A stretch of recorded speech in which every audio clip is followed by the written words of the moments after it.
the title of this talk is Lessons About Disruption. One of the things I've learned is that technique follows technology. You know, I've been going down this IT road for a long time, about 45 years now, and we simply don't know today where technology is going to take us. We think we know, but we don't know. Alexander Graham Bell thought the telephone would be a tool for the deaf. Edison thought the phonograph would be a dictation machine. They didn't know where technology would take them. When Martin Cooper invented the cell phone, anybody remember those bricks? You have those, right? When he invented the cell phone, he had no idea that we'd have 7.3 billion of them, or that Kenyan fishermen 3 miles offshore Mombasa in their sailboat without a motor would find they had cell reception and check for market prices of fish based using text messages. Choose the port based on that data and gain some market power. We really don't know where technology is going to take us next. I certainly learned that at Sabre, where I was CIO, where we took the reservation system of American that had schedules and fares, and because of inexpensive terminals and inexpensive connectivity, we went out to revolutionize travel agents. And we took them from the OAG and the telephone to using terminals, and suddenly they went from 40% market share to 80% market share in a very short period of time, disrupting an entire industry. And then, you know, the internet came along and information found its freedom. Information escaped. It was being beamed to us all the time, and as customers, we were empowered by that information. But remember that pretty much in those days, information only flowed one direction, from the website to us. And websites were pretty simple, right? That's the first Yahoo page. That's the first Travelocity page. Pretty simple, and yet connectivity equals opportunity. I'd say that's the next big thing to think about in disruption. How much connectivity has created opportunity? Think of all the industries that were destroyed by that connectivity: music, maps, news, the yellow pages.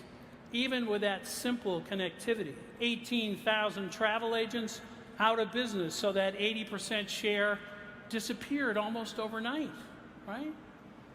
And then users began to create information. That was, in my opinion, the next big change, because information began to flow in two directions. People started blogging and selling and rating. My friend Rich Barton, who started Expedia and Zillow and Glassdoor, says if it can be rated, it will be rated. So people started sharing experiences about buying, but no longer one-to-one over the backyard fence, now one-to-many over the network on sites like TripAdvisor, where they have over 130 million hotel reviews. No one goes anywhere today without reading a review. And that changed things again. It revolutionized marketing because social feedback builds trust. It used to be that marketing was in charge of consideration, but now it is the user who uses and comments and gives feedback that creates consideration of products. Two-way information changed everything. And it changed the amount of data from a stream to a torrent. At all of these meetings, people say 90% of the world's data created in the last 3 years, 80% of it unstructured, right? The last 5 years have been about connecting all these people. The next 5 years are going to be all the crazy things you can do now that they are connected, said Mark Zuckerberg. I agree, but I'd add one word: all the crazy things they can do now that they are connected. And they are doing. Martin Cooper never envisioned 7.3 billion cell phones, but he also didn't envision 7.3 billion network nodes that are creating connected businesses. Airbnb, now the world's largest hotel chain; Uber, the largest limo company; Expedia, the world's largest travel agency, all because of connectivity. So connectivity creates a lot of opportunity.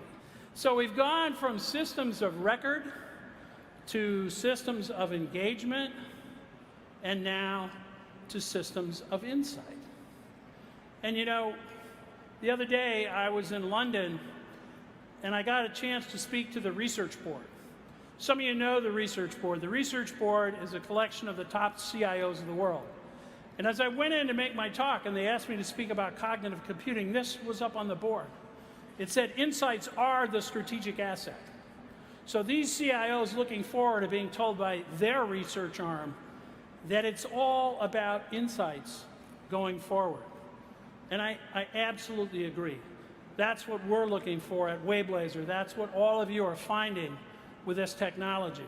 That's what cognitive computing can provide, because a lot of what I think went on yesterday and a lot of the discussions, a lot of the booths outside are about extending human capability, about the more capable doctor, the more capable chef, the more capable salesperson.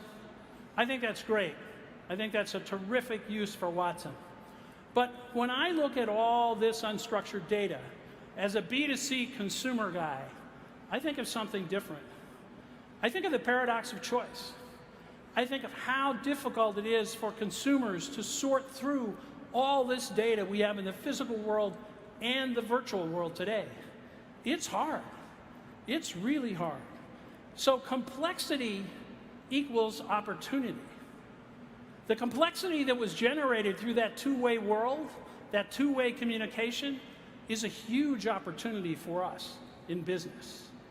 How do we make it simple? How do we reduce complexity? Because you don't have to change the world to cause disruption. Many big innovations only affect one part of the model. Think of contact lenses. Revolutionized eyewear. We buy them the same place we bought our eyeglasses. Think of cell phones, mobile, huge revolution. We buy them basically from the same phone companies we bought them from before. Think of Travelocity. Travelocity, a registered travel agent. We just sold differently. You don't have to change every part of the model. Apple didn't invent the MP3 player or the cell phone. They just made them better. So baby steps can be okay. Kayak, we sold for $1.8 billion. All it did differently was offer choice. I'm on the board of a hotel auction company. Our whole thing is about auctions. We're the only place on the web that you can auction a hotel room. Small model, big business. I'm on the board of an attractions company. We bundle attractions together so you can go to Boston and see all of the attractions in Boston for one price. You don't have to change everything to begin to disrupt an industry. At Wayblazer, we're doing simple things as well. Hoteliers are asking us to allow you to ask a question like, great honeymoon hotels to say this spring somewhere tropical or adventurous. You can't ask that question of any hotel site today and get a set of hotels that meet those criteria. We're also building concierge applications once you're at the hotel. What do you want to do today? Here's what's available at the hotel.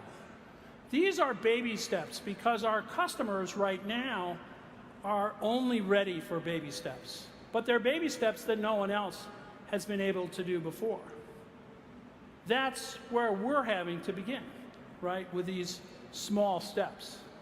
But what comes after baby steps? Well, after baby steps, you have to look beyond what's immediately apparent. That's the next lesson. Where can we go next? I had the unfortunate task of going to the executive committee at American Airlines to propose electronic tickets. I said, we don't need tickets anymore. We can get rid of tickets. Computers are smart enough to do that. And what did they say? Our customers want tickets. What about receipts? They will never accept this idea. Leave us. Go from this room. And American was one of the last carriers to implement e-tickets. And yet today, 99% of tickets are electronic, right? And they were not only late for that, they were late for the self-service world. But why were they late? Because in real innovation, being comfortable isn't good. As you implement all these new ideas that John Kelly and the team are putting together, you should be a little uncomfortable. You should be a little scared. Because that's what it takes to move forward. The big prizes are found when you ask a question that challenges corporate orthodoxy.